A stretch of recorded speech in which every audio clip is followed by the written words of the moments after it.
네, 안녕하세요. 점프볼 최창 기자입니다. 안녕하세요. 조영두 기자입니다. 워낙 요새 농담이 반응이 뜨겁다 보니 제가 또 특별한 콘텐츠를 한번 또 준비해봤어요. 그래서 드레스 코드도 이번에 좀 새롭게 맞춰봤는데 네. 유니폼에서 느껴지는 그 기운이 있겠지만 오늘 이제 김선영과 오세근의 이적 중 누구의 이적이 더 충격적이었는가로 저희가 한번 두 선수 다 워낙 이적에 대한 파급력이 컸던 선수들이기 때문에 그쵸. 만담을 한번 또 나눠보겠습니다. 여기 근데 유니폼 보니까 스티즈가 스폰서일 때문에 좀 맞아요. 오래전 것 같은데 이게 2019-20 시즌 오세근이 입었던 이제 유니폼 실착 유니폼인데요. 그 당시 이제 코로나19로 인해서 시즌이 조기 종료됐거든요. 그 당시 이제 사회적 거리두기로 인해 4인 이상 집합 금지 아니었나요? 그래서 오세근이랑 둘이서 만나서 받았던 유니폼. 네, 방역수칙을 준수해서 받은 유니폼입니다. 여기 사인이랑 날짜도 적혀 있어가지고 좀 저에게 의미가 있는 유니폼입니다. 저는 이게 뭐 여러분들 디자인 보셔서 알겠지만 이번 시즌에 굉장히 많이 판매가 됐던 SK 역대 유니폼 중에 원탑인 유니폼이죠 이게.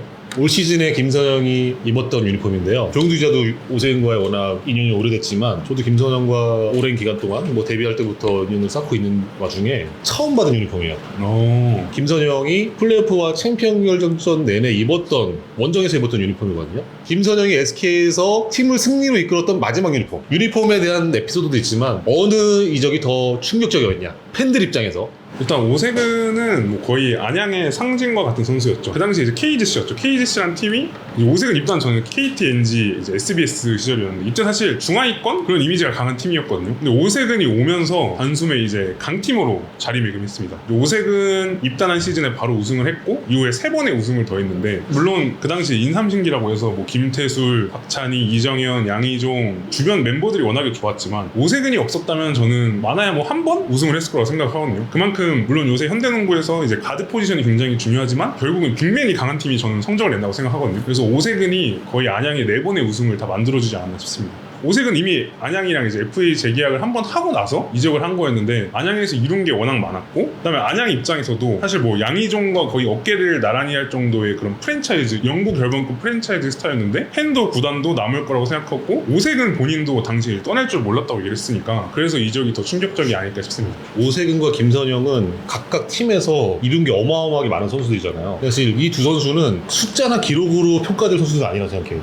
이 두 팀의 진짜 근간이었던 선수들이었는데 조금의 이제 차이점이라면은 정관장은 그 당시 KGC 인삼공사 시절에 그 당시에는 쉽게 시도할 수 없었던 리빌딩을 오랜 기간 동안 진행을 했잖아요. 오세근 드래프트 때 1순위를 뽑히면서 마지막 퍼즐이 된 건데 그러니까 그 당시에 KGC 인삼공사의 오세근이 마지막 퍼즐이었다면은 SK의 김선영은 팀의 컬러를 만든 시발점이었다는 생각이 들어요. 김선영 입단 전까지 SK는 전형적으로 안 될 아니었거든요. 명장도 데려와보고 비싼 외국 선수 데려와보고 FA도 투자해봤지만 모든 게 성적으로 연결되지 않았던 뭘 해도 안 된다 이 팀은 이런 인식이 강했던 팀이었는데 김선영이 입단한 첫 시즌에 물론 플레이오프는 못 올라갔지만 이 팀의 팀 컬러가 이제 정립이 됐어요. SK 하면은 스피드다 가능성을 보여줬고 그 다음 김선영이 2년차 시즌 때 SK가 정규리그 우승을 했고 그때부터 SK는 최대 장점이 뭐냐 누구한테 물어봐도 속공이라고 나오잖아요. 속공의 기반이 됐던 게 김선영이었기 때문에 김선영 하면 곧 SK의 속공, SK 팀 컬러 누가 만들었냐? 김선영 그런 상징성 있는 선수였는데 지금 시점에 이걸 찍으면은 아무래도 좀 더 이쪽 활약이 좀 더 크지 않을까 생각이 드는 게 그쵸. 저도 오세근 이적할 때 엄청 충격이었거든요. 근데 그게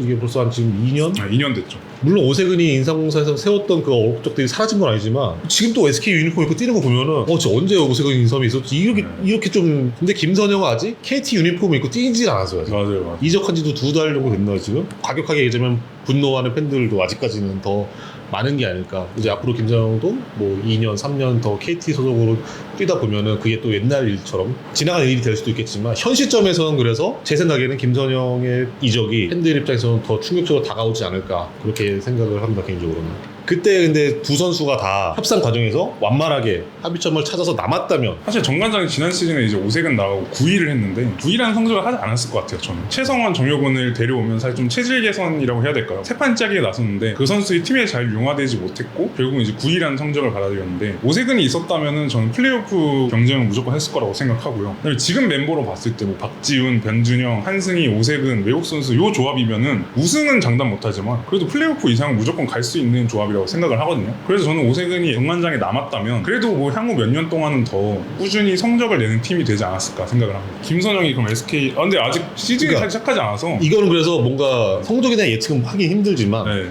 만약에 김선영이 이번 F에서 잔류를 했다. F가 3명 했잖아요. 네. 김선영, 안용준, 오재현. 네. 셋 다 잡긴 어려웠으니까 현실적으로 초반부터. 안용준, 오재현 둘 중에 한 명은 못 잡지 않았을까요? 김낙현을 데려올 일도 없었을 테고. 사실 셀러리 캡 문제도 있기 때문에 KBL 구조상 대여 2명도 자작하기 힘들어요. 맞아요. 근데 이제 팬들 입장에서는 그게 김선영인지 몰랐기 때문에 충격이 더 컸던 건데 오세근이 더 충격적이었다, 김성인이 더 충격적이었다, 자유롭게 댓글로 말씀해주세요. 여러분들 저희의 의견 반박시 여러분들 의견 다 맞습니다. 감사합니다.